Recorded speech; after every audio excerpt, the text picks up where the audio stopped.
Perkenalkan, nama saya Vera Maisyarah dengan NIM 119030006. Pada kesempatan kali ini saya ingin memenuhi tugas mata kuliah Fikih Ibadah. Serta pada kesempatan ini pula saya ingin menjelaskan atau mempresentasikan kembali tentang yang pertama ada sholat jenazah dan tata cara pelaksanaannya. Yang kedua adalah puasa, yang ketiga adalah zakat dan tata cara penghitungan zakat, dan yang terakhir adalah nikah serta muhalilat dan muharramatnya. Langsung saja, berikut adalah presentasi dari saya. Baik, langsung saja kita masuk ke materi yang pertama, yaitu sholat jenazah dan tata cara pelaksanaannya. Sebelum masuk ke tata cara pelaksanaannya, kita harus mengerti dulu apa itu sholat jenazah dan apa hukum dari sholat jenazah. Yang pertama adalah pengertian dari sholat jenazah adalah jenis sholat yang dilakukan untuk jenazah muslim. Setiap muslim yang meninggal, baik laki-laki maupun perempuan, wajib disolati oleh muslim yang masih hidup. Sholat jenazah merupakan salah satu praktek ibadah sholat yang dilakukan umat muslim jika muslim lainnya meninggal. Nah, apa sih hukum dari sholat jenazah itu sendiri? Hukum dari sholat jenazah itu sendiri adalah fardu kifayah, yang artinya adalah apabila sebagian kaum muslimin telah melaksanakan pengurusan jenazah serta sholat jenazah, maka telah gugurlah kewajiban muslim lainnya. Tetapi jika muslim di suatu tempat itu tidak ada yang mengurus jenazah atau mensolati muslim yang meninggal ini, jadi dosanya itu ditanggung oleh seluruh muslim yang ada di situ. Setelah mengerti dari arti sholat jenazah, ada yang kedua adalah rukun sholat jenazah. Nah, sholat jenazah ini berbeda dari sholat-sholat yang biasa kita lakukan. Dalam sholat jenazah tidak ada ruku ataupun sujud, tetapi kita hanya berdiri. Nah, rukun dari sholat jenazah yang pertama adalah niat, berdiri bagi yang mampu. Yang ketiga 4 kali takbir. Yang keempat mengangkat tangan saat takbir pertama. Kemudian membaca Al-Fatihah, membaca sholawat Nabi, berdoa untuk jenazah, dan yang terakhir salam. Nah, sebelum kita masuk ke tata cara pelaksanaannya, kita harus tahu dulu posisi imam atau makmum dalam sholat jenazah. Nah, posisi jenazah ini harus menghadap kiblat ya, kepalanya menghadap kiblat. Nah, untuk jenazah laki-laki, imam ini harus sejajar dengan kepala si jenazah. Nah, untuk makmumnya sendiri, jika memungkinkan jumlahnya untuk dibagi menjadi 3 bersaf, maka boleh dibagi menjadi 3 bersaf. Terus gambar yang kedua adalah jenazah perempuan.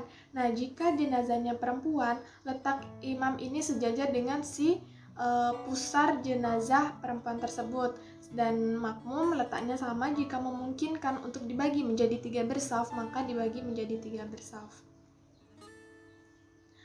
Selanjutnya kita masuk dalam tata cara pelaksanaan sholat jenazah. Seperti yang saya bilang tadi, sholat jenazah ini tidak disertai dengan ruku maupun sujud, tidak dengan azan maupun iqomah. Setelah berdiri sebagaimana mestinya, yaitu berdiri menghadap kiblat yang pertama, kemudian kita langsung berniat. Untuk niat sendiri itu berbeda antara laki-laki dan perempuan. Niatnya adalah bismillahirrahmanirrahim, usolli ala hazihil mayyiti arba'a takbiratin farzul kifayati ma'muman lillahi ta'ala, bagi jenazah laki-laki. Nah, perbedaannya dengan jenazah perempuan di kalimat hazal mayyiti dengan hazihi mayyitati. Dalam jenazah perempuan, hazal mayyiti itu diganti dengan hazihi mayyitati. Jadi berbunyi usolli ala hazihil mayyitati arba'a takbiratin farzul kifayati ma'muman lillahi ta'ala. Nah, setelah kita berniat, kita masuk kepada takbir yang pertama. Nah, dalam takbir yang pertama ini kita membaca surat Al-Fatihah, seperti biasa. Kemudian setelah selesai membaca surat Al-Fatihah, kita masuk kepada takbir yang kedua. Nah, dalam takbir yang kedua ini kita membaca sholawat Nabi sekurang-kurangnya dengan mengucapkan Allahumma sholli ala Muhammad. Itu sudah cukup, tetapi jika ingin lebih lengkap bisa membaca sebagaimana sholawat Nabi yang berbunyi Bismillahirrahmanirrahim, Allahumma sholli ala Muhammad wa ala ali Muhammad kama sholaita ala Ibrahim wa ala ali Ibrahim wa barik ala Muhammad wa ala ali Muhammad kama barakta ala Ibrahim wa ala ali Ibrahim fil alamina innaka Hamidum Majid. Ini bacaan sholawat yang panjang.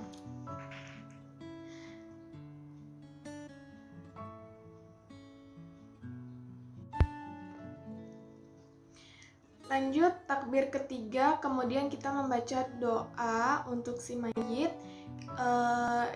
Sekurang-kurangnya Allahumma firlahu warhamhu wa'afihi wa'fu anhu untuk jenazah yang laki-laki. Catatannya di sini apabila jenazah itu perempuan itu diganti dengan lahu diganti dengan laha. Jadi kalau perempuan Allahumma firlaha warhamha wa'afihi wa'fu anha. Itu sudah cukup untuk doa yang pada takbir ketiga. Tetapi jika ingin lebih lengkapnya, membaca doa sebagai berikut. Bismillahirrahmanirrahim. Allahumma firlahu warhamhu wa'afihi wa'fu anhu wa akrim nuzulahu wa wasi' madholahu wa firhu bil ma'i wassalji wal barozi wa nakihi wa minal khotoya kama yunaqasawbul abyazu minazanasi wa ablihu zaron khawron min zarihi wa ahlan khayron min ahlihi wa zawjan khayron min zawjihi wa kihi fitnatal qabri wa azabannar. Ini sama aja. Kalau misalnya jenazah itu perempuan, lahu diganti dengan laha. Lanjut kepada takbir yang keempat. Di dalam takbir yang keempat ini kita juga membaca doa sekurang-kurangnya Allahumma la tahrimna ajrahu wa la taftina ba'dahu wa firlana walahu.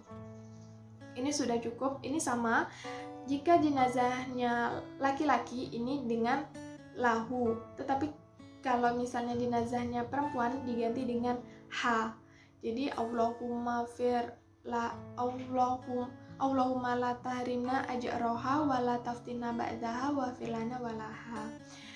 Nah, membaca doa itu saja sudah cukup, tetapi jika lebih sempurna membaca doa Allahumma la tahrimna ajrahu wa la taftina ba'dahu wa filana walahu wa wali ikhwanina allazina sabaquna bil imani wa la taj'al fi qulubina hillan lillazina amanu rabbana innaka ra'ufur rahim.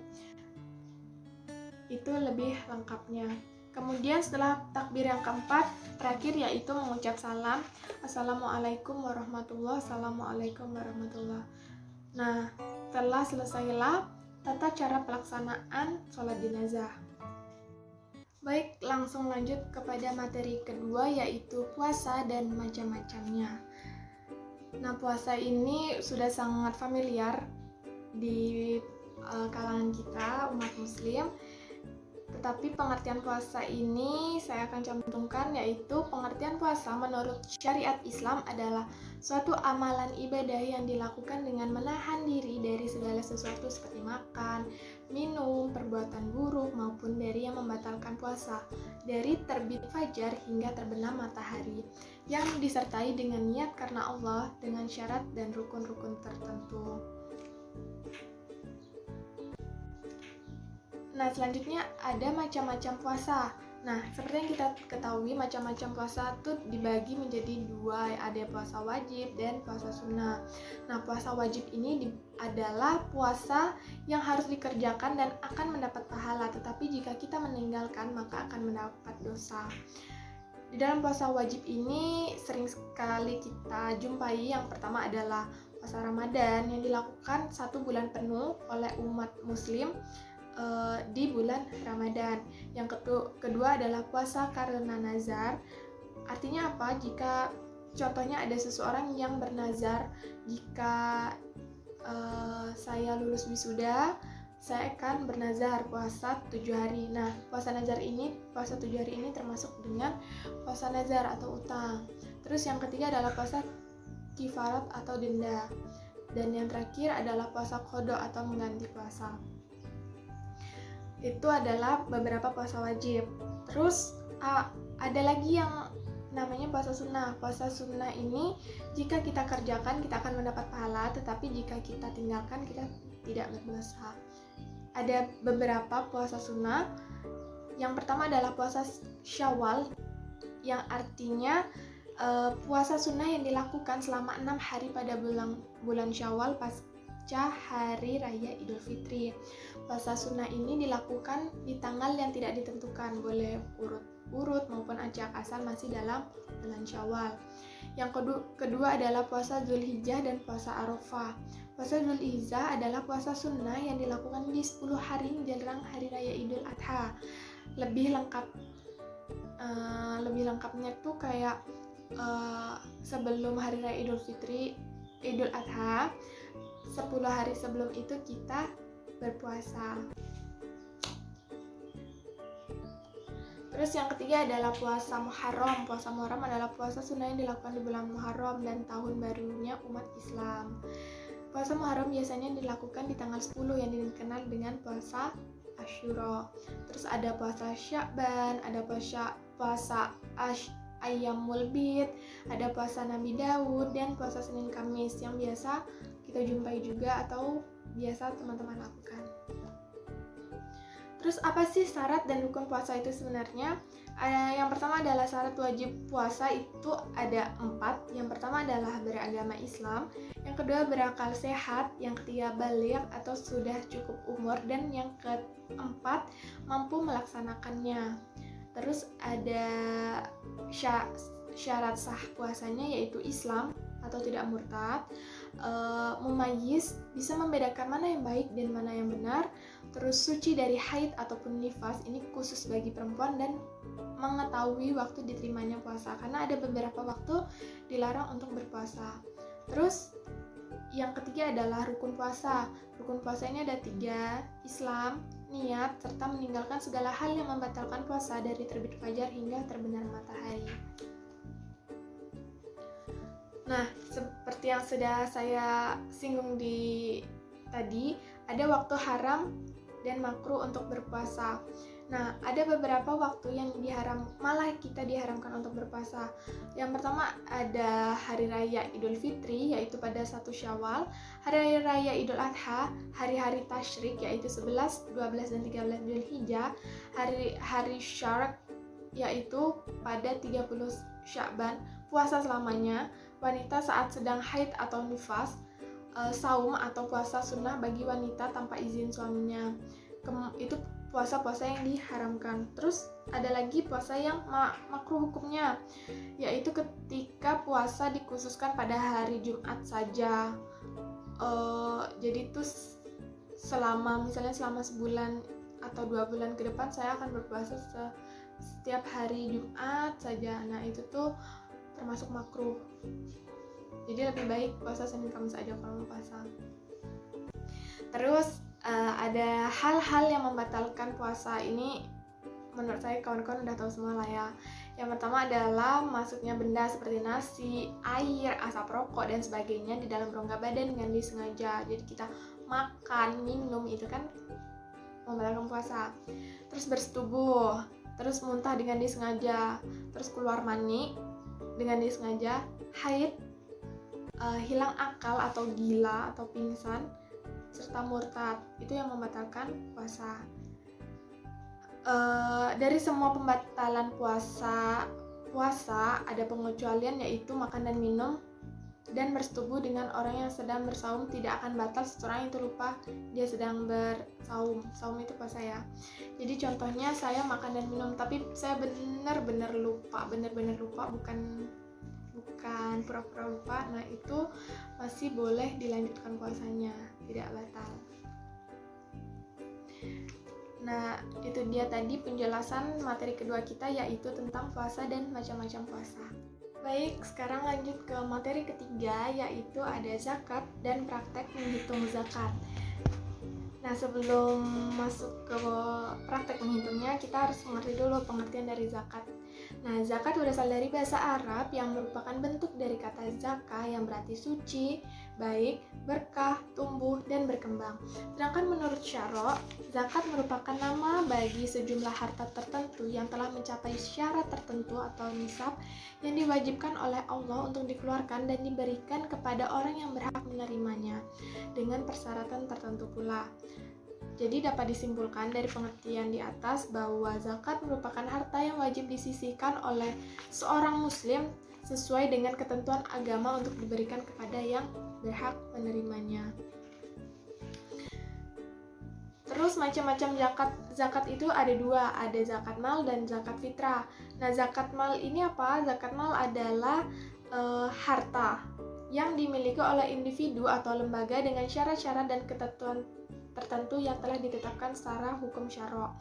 Jadi jika harta ini telah mencapai syarat-syarat tertentu, ini harus dikeluarkan zakat. Terus yang kedua adalah yang sering kita lakukan hampir setiap tahun, yaitu zakat fitrah. Setiap jiwa atau orang yang beragama Islam harus memberikan harta yang berupa makanan pokok kepada orang yang berhak menerimanya dan dikeluarkan pada bulan Ramadan sampai dengan sebelum sholat Idul Fitri pada bulan Syawal. Nah, setelah ada zakat, ada golongan yang berhak menerima zakat.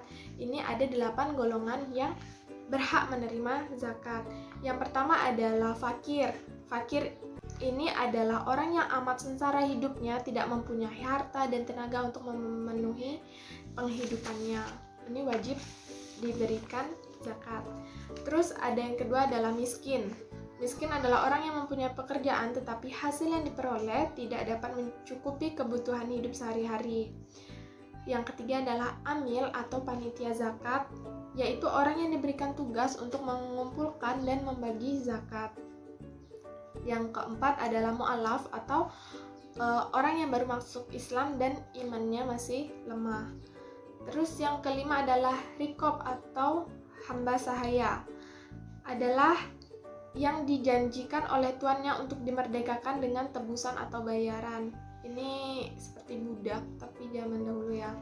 Terus ada khorim, artinya orang yang berhutang, adalah orang yang berhutang karena kepentingan dan bukan untuk maksiat dan tidak sanggup membayarnya. Jadi dia berhutang untuk memenuhi kebutuhannya mungkin, tapi bukan untuk maksiat ya. Orang berhutang terus dia tidak memungkinkan untuk membayar, itu wajib juga menerima zakat. Terus ada sabilillah, yaitu pada jalan Allah, adalah orang yang berjuang atau usaha menegakkan agama Allah.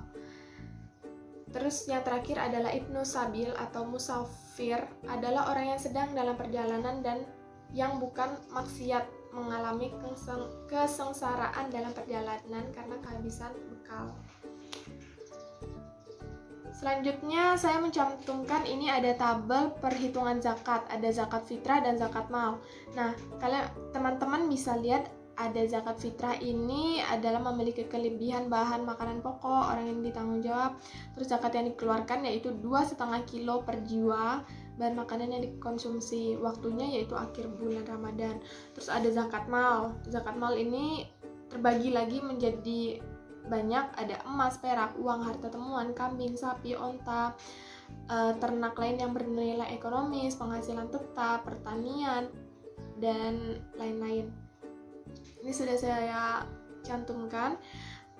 Contohnya ada emas, itu nisabnya atau batasnya itu 80 gram emas murni.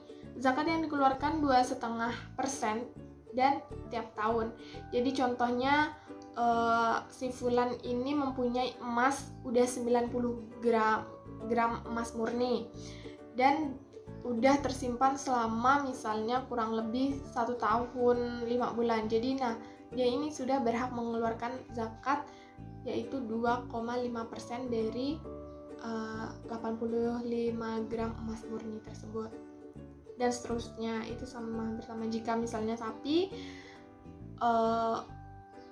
udah mencapai nisab 5 sapi, 10 sapi atau 15 sapi, itu tuh dikeluarkan zakat yang dikeluarkan bisa 1 kambing, 2 kambing atau 1 sapi, dan dikeluarkannya juga tiap tahun. Itu untuk zakat mal. Nah, saya ada 2 contoh tentang praktek menghitung zakat. Contoh yang pertama adalah zakat fitrah. Contohnya per orang 3,5 liter dikali harga beras di pasaran per liter. Jadi biasa kan kita pakai liter ya, liter ataupun kilo juga ada. Contohnya harga beras di pasar rata-rata 10.000 per liter. Zakat fitrah yang harus dikeluarkan per orang yaitu sebesar 3,5 liter dikali dengan 10.000, jadi 35.000. Nah, jika misalnya menggunakan kilo yaitu 2,5 kilo. Jadi hampir sama aja. Jadi 2,5 kilo dikali harga pasar per kiloan gitu. Terus ada contoh zakat mal. Contohnya selama 1 tahun Bapak Fulan memiliki harta yang tersimpan emas senilai 150 juta. Jika harga emas saat ini 800 gram, maka nisab zakatnya harus senilai 68 juta. Ini Bapak ini punya 150 juta. Terus udah 1 tahun, berarti kan dia udah lebih dari 68 juta. Jadi si Bapak Fulan ini dikatakan wajib membayar zakat. Adapun zakat mal yang harus dikeluarkan Bapak Fulan ini sebesar 2,5% dari harta yang beliau miliki, sekitar 3.750.000, sekitar segitu. Banyak sekali hikmah daripada zakat ini, yaitu bisa jadi untuk mensucikan jiwa kita, mensucikan harta kita, untuk kita tidak bersifat sombong, untuk kita berbagi dan lain sebagainya. Jadi teman-teman diharapkan untuk selalu ingat membayar zakat. Teman-teman masuk ke materi terakhir, yaitu ada nikah dan al-muharramat serta al-muhallilat. Pengertian nikah dulu. Pengertian nikah berasal dari kata nikah yang menurut bahasa al-jamu dan al-damu yang artinya kumpul atau mengumpulkan dan digunakan untuk kata bersetubuh pula. Dalam pengertian lain, nikah merupakan ikatan lahir batin antara seorang pria dengan seorang wanita sebagai suami istri dengan tujuan untuk membentuk keluarga atau rumah tangga yang bahagia dan kekal berdasarkan ketuhanan yang Maha Esa. Sedangkan di dalam kompilasi hukum Islam, pernikahan adalah akad yang sangat kuat atau mitsaqoh ghalizoh untuk menaati perintah Allah dan melaksanakannya merupakan ibadah. Sering kita dengar juga banyak yang bilang kayak pernikahan untuk menyempurnakan setengah agama kita. Seperti itu. Terus apa sih hukum dari pernikahan itu? Menurut Syed Sabit menyimpulkan ada 5 hukum dari pernikahan itu, ada wajib, sunnah, haram, makruh, serta mubah tergantung dengan situasinya. Yang pertama wajib. Wajib ini apabila seorang sudah mampu kawin, nafsunya sudah mendesak dan takut terjerumus dalam perzinahan. Nah, dia ini maksudnya finansialnya sudah mampu, batinnya juga sudah mampu, nafsunya juga udah mendesak. Jadi ini sudah termasuk dalam wajib menikah. Yang kedua adalah sunnah. Bagi seorang yang nafsunya telah mendesak dan mampu untuk kawin, tetapi masih dapat menahan dirinya dari berbuat zina. Terus ada yang ketiga haram, apabila seorang yang tidak mampu memenuhi nafkah batin maupun lahirnya kepada istri serta nafsunya tidak mendesak. Terus ada makruh, apabila seseorang yang hendak kawin lemah syahwatnya dan tidak mampu memberikan belanja istrinya walaupun tidak merugikan istrinya. Dan yang hukum yang kelima adalah mubah, jika seorang tidak terdesak oleh semua alasan yang membajikan dan mengharamkan untuk kawin. Jadi kalau nikah ya udah nikah aja, itu termasuk mubah. Terus ada rukun pernikahan. Rukun pernikahan itu ada 4. Yang pertama adalah adanya calon suami dan istri yang dapat melakukan perkawinan. Yang kedua adalah adanya wali dari pihak calon pengantin wanita. Yang ketiga adalah adanya 2 orang saksi, harus laki-laki ya. Terus yang keempat adalah sikot, akad nikah yaitu ijab kabul yang diucapkan oleh wali atau wakilnya dari pihak wanita dan dijawab oleh calon pengantin laki-laki. Itu tadi adalah rukun dari pernikahan. Terus setelah ada rukun, ada pula syarat-syaratnya. Nah, syarat-syarat perkawinan ini banyak sekali. ada syarat-syarat calon suaminya, yaitu pertama harus beragama Islam, bukan mahramnya calon istri, jelas bahwa dia itu laki-laki, orangnya diketahui, calon mempelai laki-laki itu atau tahu atau kenal dengan calon istrinya, calon suami itu rela atau tidak dipaksa, tidak sedang melakukan ihram, tidak mempunyai istri yang haram dimadu dengan calon istri, dan yang terakhir tidak sedang mempunyai istri 4. Ada pula syarat-syarat calon dari mempelai wanitanya. Beragama Islam, tidak adanya halangan syarat, yaitu tidak bersuami, bukan mahram, tidak dalam sedang iddah juga. Terus terang bahwa ia wanita, sama dia bukan banci atau sejenisnya. Terus wanita itu tentu orangnya, maksudnya jelas, orangnya tuh jelas gitu. Terus tidak dipaksa. Dan yang terakhir tidak sedang ihram haji atau umroh. Terus setelah ada syarat calon istri, ada syarat-syarat jadi seorang wali. Ini syarat-syarat jadi seorang wali ini, yang pertama tuh harus laki-laki, harus muslim, baligh, waras atau tidak gila, adil, tidak fasik, tidak dipaksa, tidak sedang berihram. Terus ada syarat-syarat saksi. Adapun syarat-syarat saksi yang menghadiri akad nikah haruslah 2 orang laki-laki, muslim, baligh, berakal, tidak sedang mengerjakan ihram pula, melihat dan dapat mendengar serta mengerti paham apa yang dimaksud dengan akad nikah. Itu syarat-syarat menjadi seorang saksi. Terus ada pula syarat-syarat ijab kabul. Ijab kabul ini kan dilafazkan oleh wali si perempuan dan dijawab oleh pengantin prianya. Nah, mengenai ijab kabul, dalam kompilasi hukum Islam disyaratkan bahwa ijab kabul antara wali dan calon mempelai harus jelas, berurutan, tidak berselang waktu. Jadi itu tidak beda hari gitu. Terus ada akad nikah dilaksanakan sendiri secara pribadi oleh wali nikah yang bersangkutan. Wali nikah dapat mewakilkannya juga kepada orang lain atau biasa tuh penghulu. Terus dalam hal tertentu ucapan kabul nikah dapat diwakilkan kepada pria lain dengan ketentuan calon mempelai pria memberikan kuasa yang tegas secara tertulis bahwa penerimanya wakil nikah untuk mempelai pria. Terus dalam hal calon mempelai wanita atau wali, keberatan calon mempelai pria diwakili, maka akad nikah tidak boleh dilangsungkan. Terus ada syarat mahar atau mas kawin. Mahar adalah hak mutlak calon mempelai wanita dan kewajiban mempelai pria untuk memberikan sebelum akad nikahnya dilangsungkan. Itu tadi syarat-syarat nikah dan lain sebagainya. Ada syarat-syarat calon mempelai wanita atau perempuan. Terus kita masuk kepada al-muharramat dan al-muhallilat. Apa sih al-muharramat dan al-muhallilat itu? Baik, yang pertama adalah al-muharramat. Al-muharramat jamak dari muhrim, artinya wanita-wanita yang haram dinikahi oleh seorang pria. Al-muharramat terbagi menjadi 2 golongan. Ada muharramat selamanya atau yang haram dinikahi untuk selamanya, dan muharramat sementara atau haram untuk waktu yang sementara. Yang pertama adalah al-muharramat selamanya. Yang pertama adalah dari pihak keturunan atau nasab. Itu ada nenek, ibu, nenek dari ayah, dan seterusnya ke atas itu haram untuk dinikahi. Yang kedua adalah anak, cucu perempuan ke bawah. Terus ketiga, saudara perempuan sekandung, seayah atau seibu. Saudara perempuan ayah, saudara perempuan ibu, anak perempuan saudara laki-laki, anak perempuan saudara perempuan, dan seterusnya. Terus dari nasab menyusui, ibu yang menyusui termasuk ibunya ibu yang menyusui, jadi nenek.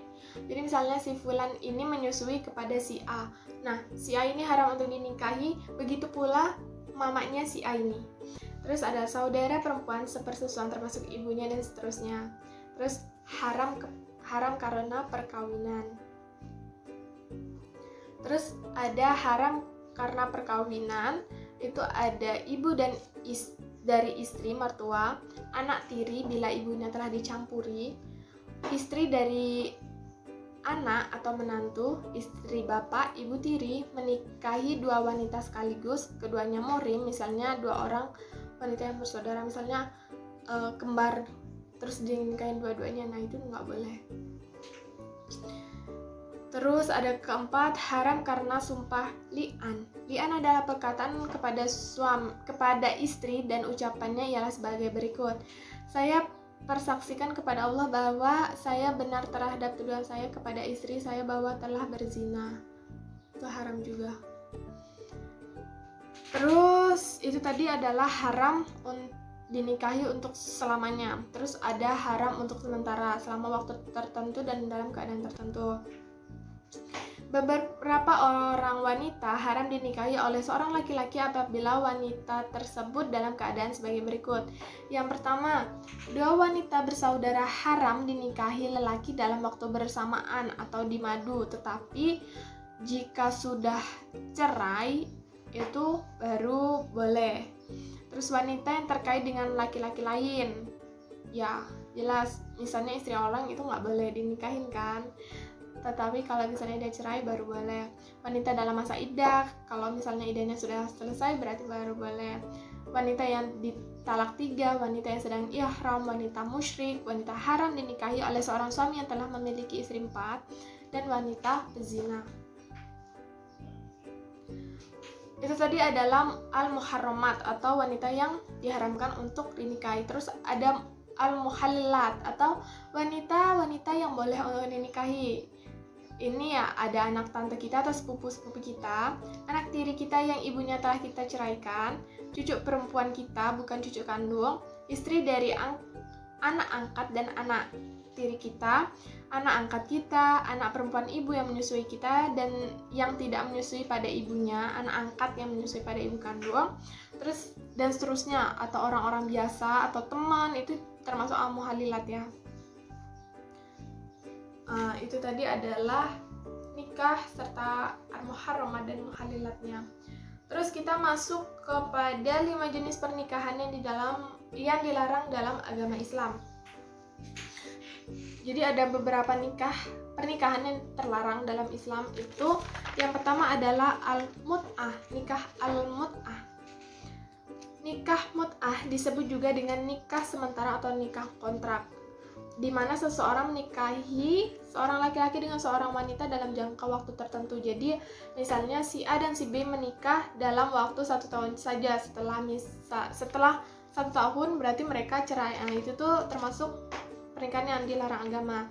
Terus yang kedua adalah nikah shigor, adalah nikahnya seorang perempuan yang dinikahkan walinya dengan laki-laki lain tanpa adanya mahar, dengan perjanjian bahwa laki-laki itu akan menikahkan wali perempuan tersebut dengan wanita yang berada di bawah perwaliannya.